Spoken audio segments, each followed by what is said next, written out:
बताओ मेरे साथ सच्चा कौन है, सही कौन है, मेरा मुखलिस कौन है।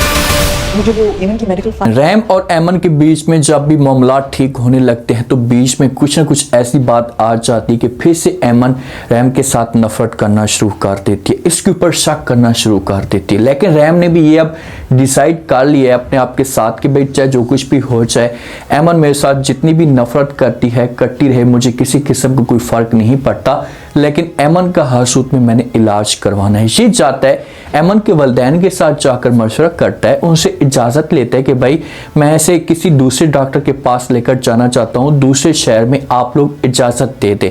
तो आगे से एमन के जो वालिदैन होते हैं इनको खौफ तो होता है, लेकिन ये फिर भी चुप होकर इजाज़त दे देते हैं कि भाई आपकी बेगम है, आपकी मर्जी, आप कहीं पर भी लेकर जाना चाहते हैं लेकर जा सकते हैं। अगर यही बात रहम अपनी माँ के साथ शेयर करता है, अपनी माँ से इजाज़त लेता है, तो माँ कभी भी इसे इजाज़त नहीं देगी, माँ इनकार कर देगी। माँ कहेगी कि भाई यहाँ पर डॉक्टर के पास इसका इलाज चल रहा है तो फिर आप क्यों ऐसा कर रहे हैं।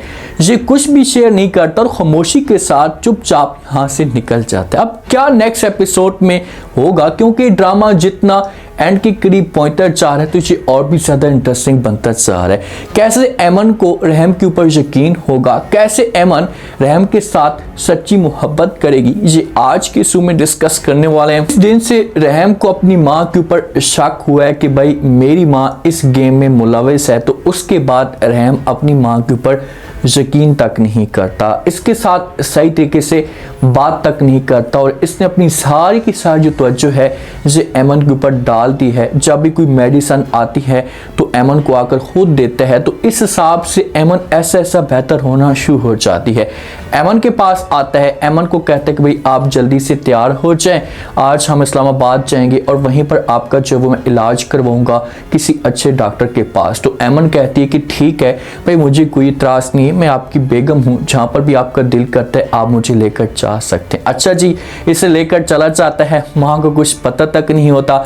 जैसे लेकर जाता है एक अच्छा सा रूम इसे लेकर देता है अच्छी सी जगह पर, तो एमन ऐसा खुश भी होती है, इसके चेहरे के ऊपर मुस्कुराहट भी आती है। जब आपके पास इस तरह का कोई भी मरीज हो ना, ये हकीकत में ऐसा होता है, जब आपके पास इस तरह का कोई भी मरीज हो ना तो उसे ज़्यादा से ज़्यादा सुकून देना चाहिए, उसके साथ खुश रहना चाहिए। आप एमन के सामने कोई भी ऐसी बात नहीं होगी ना तो ये 80 से 90% ठीक होना शुरू हो जाएगी। जिस वक्त एमन अपने घर के अंदर मौजूद होती थी ना, तो जो रैम की माँ जो आकर ऐसे बातें करती थी, इसका माइंड ऐसे चेंज करने की कोशिश करती थी कि ये परेशान हो जाती थी और अपनी ज़बान से अजीब तरह की बातें निकालती थी। तो अब ऐसा कुछ भी नहीं होगा, सुकून होगा, तो ये बेहतर होना शुरू हो जाएगी।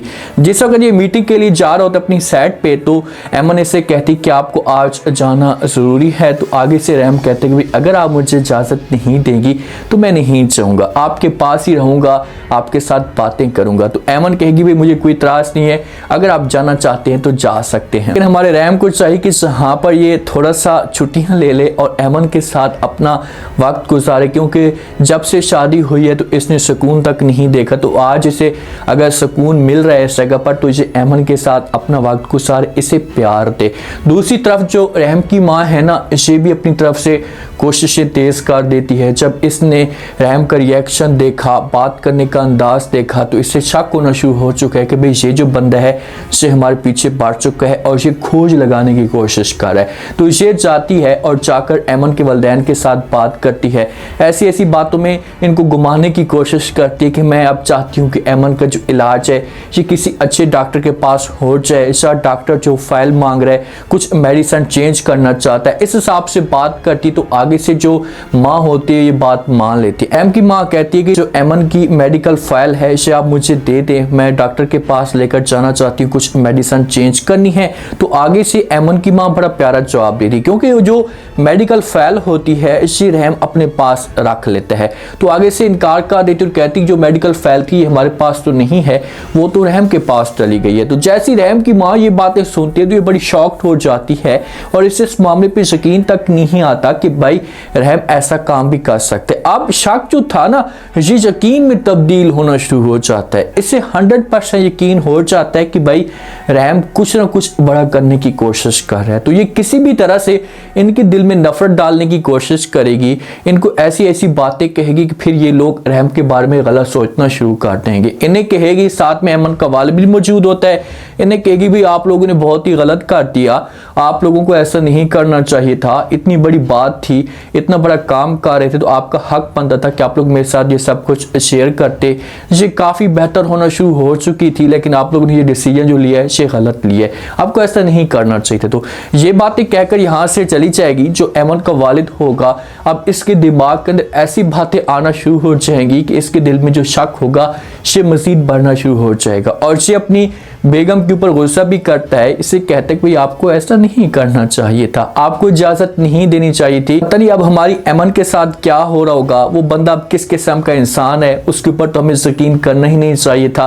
तो अमन की जो माँ होगी ये समझाने की कोशिश करेगी, इसे कहेगी भाई खुदा का खौफ करे, इशक की सोच अपने दिमाग से निकाल दे, ऐसा कुछ भी नहीं है। वो अमन का हस्बैंड है तो लाजमी तौर पर अमन के लिए अच्छा ही सोच रहा होगा। किसी तरह से इसे चुप कराएगी, लेकिन अब इसके दिल में या खौफ इतना बैठ चुका है कि ये अमन के साथ राब्ता जरूर करेंगे। अमन को कहेंगे कि आप जल्दी से वापस आ जाएं, ये बंदा आपको वहीं पर नुकसान भी दे सकता है। अमन को तैयार करता है, डॉक्टर के पास लेकर जाता है और डॉक्टर को जब फाइल दिखाई जाती है तो डॉक्टर जब फाइल देखते हैं तो इस मामले पर वो बड़ा शॉक्ड हो जाता है। हो सकता है कि जहाँ पर अमन का जो टेस्ट भी किया जाए तो अमन के साथ जो डॉक्टर होता है इसे हमारे रहम के साथ बात करता है, इसे कहते हैं कि जो मेडिसन है ये बहुत ही बेकार मेडिसन है, इसे तो नशे की मेडिसन है, दिमाग इससे और भी ज़्यादा ख़राब होता है। तो ये जब ऐसा कि इनकी डिस्कस जारी होती है तो जो अमन होती है ये बातें सुन लेती है, और जब अमन ये बातें सुनती है तो अमन को रहम के साथ मज़ीद नफरत होना शुरू हो जाती है और यहीं से ये भागती है, मुड़ती है। अब रहम के साथ ये बात शेयर नहीं करती, जब भागती है तो रहम देखता है कि ये जा रही है तो इसके पीछे भागता है, इसकी आंखों के अंदर आंसू होते हैं। ये ऐसी जगह पर पहुंच जाती है कि इसे कुछ पता तक नहीं होता, रोड पे जा रही होती है, आगे से गाड़ी आती है, टक्कर मारने लगती है। अगर गाड़ी टक्कर मारती तो इसका जो दिमाग था ये और भी ज़्यादा ख़राब हो जाता। तो इतने में रहम आकर इसे बचा लेता है, रहम आकर इसे पकड़ लेता है, एक साइड पे कर लेता है, लेकिन ये अभी रहम की तरफ नफरत की निगाह से देखेगी, इसके साथ बात तक नहीं करेगी। इसे घर के अंदर लेकर जाएगा, समझाने की कोशिश करेगा अमन को, इसे कहेगा कि प्लीज़ आपको ऐसा नहीं करना चाहिए, आप जो कुछ भी कर रही हैं आप गलत कर रही हैं, आप इस बारे में थोड़ा सा सोचें तो सही। तो आगे से अमन जो होगी से अपनी नफरत शो करेगी और रहम को कहेगी मुझे आप लोगों के ऊपर बिल्कुल भी यकीन नहीं है, जिस हिसाब से आप लोग मेरे साथ कर रहे हैं तो अब सारे के सारे लोग मिले हुए हैं। देखें इसमें रहम का कसूर नहीं है, लेकिन फिलहाल जो अमन है ना ये रहम को भी कसूरवार ठहरा रही है, ये सारा का सारा जो इल्ज़ाम है ये रहम के ऊपर डाल रही है। देखें गलती किसी और की थी और आज तक रहम सारी की सारी सज़ा भुगत रहा है, तो किसी तरह से ये एडजस्ट करने की कोशिश करेगा अमन को, इसे समझाएगा, प्यार से बोलेगा कि भाई आपकी अपनी मर्जी है, आप अगर वापस जाना चाहती हैं तो मुझे कोई इतराज़ नहीं है, लेकिन मैं आपका इलाज करवाने के लिए यहाँ पर आपको लेकर आया हूँ, ऐसा ऐसा बेहतर होना शुरू हो जाएंगे, अब थोड़ा सा सब्र तो करें। तो प्यार से बात करेगा, समझाएगा तो मामलात जो होंगे ये ठीक हो जाएंगे। ये रात को ख्वाब में भी डरती है, इसे ये डरावने ख्वाब अभी तक भी आते हैं कि भाई मेरे साथ जो है वो ज्यादती की जा रही है। बस सवेरे उठती है, फ्रेश होती है, बालों को खुला रखती है। रहम जब इसे देखता है खुले हुए बालों में तो आकर इसकी तारीफें करना शुरू कर देता है, इसे कहते हैं कि आज तो आप बड़ी प्यारी लग रही हैं। तो आगे से अमन कहेगी हाँ क्या वाकई मैं आपको प्यारी लग रही हूँ? तो रहम कहेगा कि जी बिल्कुल बहुत ज़्यादा प्यारी लग रही है और खुले हुए बालों में आपको रहना चाहिए, इसमें आप बहुत खूबसूरत लगती है। ये जो बातें रहम कर रहा है ना, अगर प्यारी नहीं भी लग रही तो इसने अपनी ज़बान से तारीफें करनी ही है, क्योंकि इससे पता है कि भाई इसके साथ मैं ऐसा की बातें करूँगा तो ये तब जाकर खुश रहेगी, वरना इसने खुश नहीं रहना और कोई ना कोई बातें इसने ढूंढने की कोशिश करनी। अब रहम के लिए मुश्किलात बहुत ज़्यादा बढ़ेंगी, इधर अमन इसका दिमाग ख़राब करेगी और उधर से माँ जो होगी से रहम के ऊपर प्रेशर डालने की कोशिश करेगी। उसे खौफ तो होगा लेकिन वो प्रेशर डालने की कोशिश करेगी कि किसी भी तरह से ये बंदा वापस आ जाए ताकि जो मेडिसिन है इसकी चेंज ना हो। लेकिन जब मेडिसिन चेंज होगी तो उस वक्त कुछ लम्हे के लिए मसले मसाइल पैदा होंगे, क्योंकि इसने सुकून की मेडिसिन खा खा के उसकी आदि हो चुकी है। तो इसी वजह से मसले मसाइल पैदा होंगे, लेकिन जो हालात होंगे वक्त के साथ साथ चेंज होना शुरू हो जाएंगे। अब देखते हैं कि नेक्स्ट एपिसोड में क्या होता है, रहम के लिए क्या मुश्किलात खड़ी होती हैं। अगर ऐमन के वालिदैन जो होते हैं इसे ऐमन को मना करते हैं, इसे कहते हैं आप लोग वापस आ जाएं, तो क्या ऐमन वापस जाने के लिए तैयार हो जाएगी। उम्मीद है आज का रिव्यू, आज के टीजर आप लोगों को पसंद आया होगा।